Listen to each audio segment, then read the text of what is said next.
Hey, it's Tony Bruschi, and this is our week in review over the weekend, taking a look back at some of the most compelling conversations and stories that we've covered for you of the last week. Brand new episodes back Monday morning, bright and early, 5 a.m. here on the podcast. Murder in the morning from the Hidden Killers podcast. This is a case that we have been following from the beginning. It's actually the case that started all of this that we do here. It's the case of the Idaho 4 that were murdered, the 4 college students brutally murdered late last year in their residence in Moscow, Idaho. Bryan Kohberger is the accused murderer. Lots and lots of damning evidence against him. And something that's interesting about this case is that in the last couple of days, there has been a little bit of a change in terms of what's going to be going on. There was originally a preliminary hearing set for June 26th because he waived his rights to a speedy trial. Had he not waived those rights early on, there would have been a preliminary hearing like months ago. He waived it. Well, at the same point, the prosecution and the state said, you know what? I don't think we necessarily need to do that preliminary hearing, which a preliminary hearing is like a mini trial, if you will. It's where both sides come out and present their case in kind of a minimized version, if you will, fun size. Although fun is never a fun size. And that's not going to happen anymore. A grand jury was convened, and now, coming up on the 22nd, which is Monday, May 22nd, there will be an arraignment for Bryan Kohberger where the charges will be laid out in front of him. The state's going to say, here's what we got against you. What do you plead? And this is where we're going to hear, guilty, not guilty, or no contest. There is no insanity defense, and I don't think he could, pass for any sort of insanity defense whatsoever in this. But he's still saying, hoping to be exonerated, been lawyering up quite a bit in the last couple of weeks. But all this moving much faster. And I have to say, I'm happy that this is going to be taking place and we're going to get this ball rolling rather than waiting into June to have this all go down. This is a case I know I've been, in depth with it from day one. What are your thoughts on this speeding up a little bit to make this process go? Because it's been stalled for quite some time. Well, let me throw a little wrench into it. Isn't there some conspiracy theory of sorts that there's a second person out there? Well, I mean, yeah, there is, but it's based on comments that he made when he was arrested. He said, is there anyone else that's been arrested?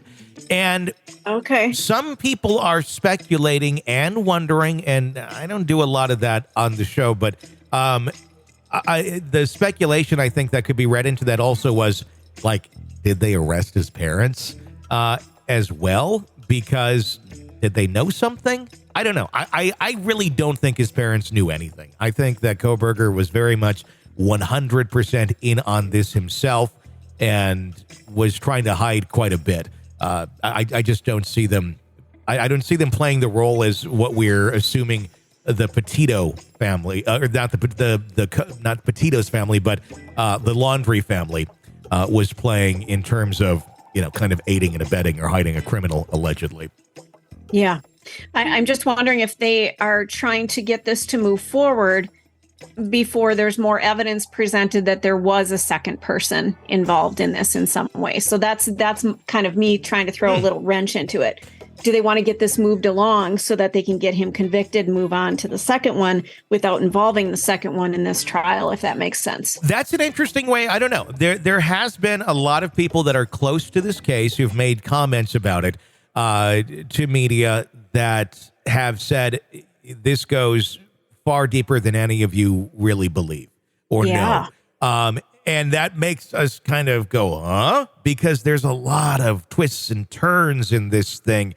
Like, really? How much deeper and weirder can it get? But I think we're about to find out. very soon. We got a caller that wants to weigh in on this case, and you, of course, are welcome to weigh in as well. Our phone number, if you want to call in anytime, is 888-554-5537, 888-5-KILLER. Let's hear your thoughts. Hey, Brian. This is Jamie from Atlanta. I was thinking about Bryan Kohberger and how he obviously thought he was smarter than women and had a great distaste for them. And with him being the grading of his students, he seemed to grade the women harder and harsher than he did his male students. And I'm just wondering how this is going to play out, having two female lawyers and a female judge on his case. I can only imagine that he doesn't like it, and he's going to feel far superior to those women on his case. And I can only I would love to see how he's writing and feeling better than them in that courtroom. Would love to hear your thoughts on that one. You may have even had thoughts on that one. I may have just missed that podcast. Thank you so much, and look forward to all your podcasts. And thank you. Bye-bye. That's observation, honestly, I did not consider yet. Is he a misogynist? I mean, is that something that we've really been able to focus on with him, that he doesn't like women at all? There's a lot of evidence pointing to that he very much graded the papers of female students much more harshly. Comments towards women at the college that he was a teaching assistant at. In fact, some of that behavior is what actually led to him being fired from that job. We've seen some of those documents that have come out over the past several months, alleging that where the administration staff had many a sit-downs, many a come-to-Jesus meetings with him, working on some of those specific issues. None of them actually... It doesn't make him a murderer, though. It doesn't make him a murderer, but it tells us more about his personality and his demeanor towards women. And one of the interesting things is one of the meetings that he had where they really sat down and was like, this is your last straw, occurred the day before the crimes were committed. Ooh. So if there's some pent-up anger towards females... and he's been stalking these people for quite some time, that may have been the trigger. It's just speculation. If, and again, he's innocent till proven guilty, but we are speculating on what possibly could have gone down there. But that is interesting to see. And in a character like this, I do wonder how much he's looking at all women in general with this sort of disdain versus women in certain roles. I could see him looking at female students, people he believes are under him, with little to no respect. Although apparently he kind of was that way with some professors as well.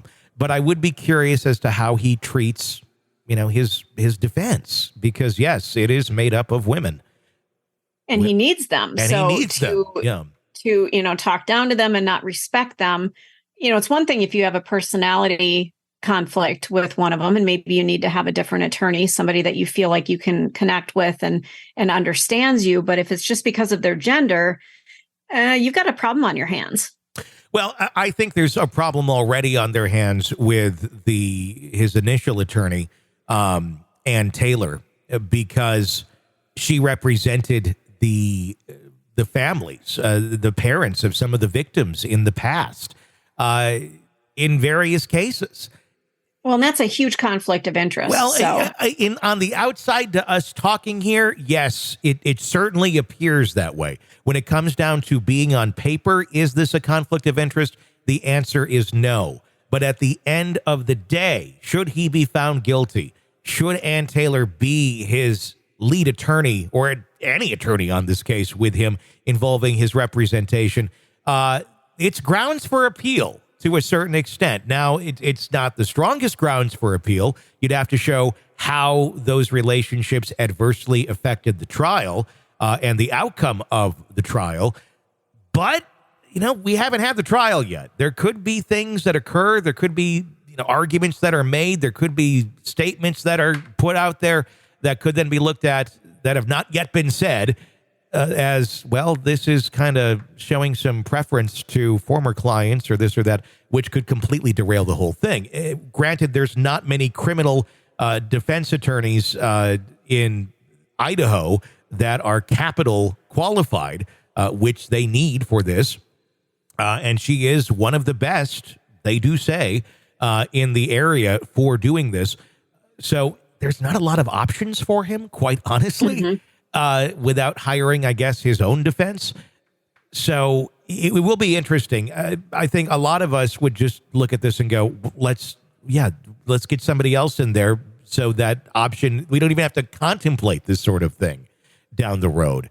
But it looks like she will be in there for the duration of this, as of right now, anyway. It just seems strange that they wouldn't be able to bring somebody else in from another area because of this alleged conflict of interest. Well, it just seems like this wrench in the case is going to be sitting there the entire time. Well, the argument that's being made by the state is, yeah, we do have others, but they live a long ways away and they'd have to drive or they'd have to stay there. Like, isn't that kind of the job? Yeah. And why couldn't they? I mean, just like jurors, they have to kind of put their lives aside for a trial. Why can't an attorney do the same? This is a very high profile case.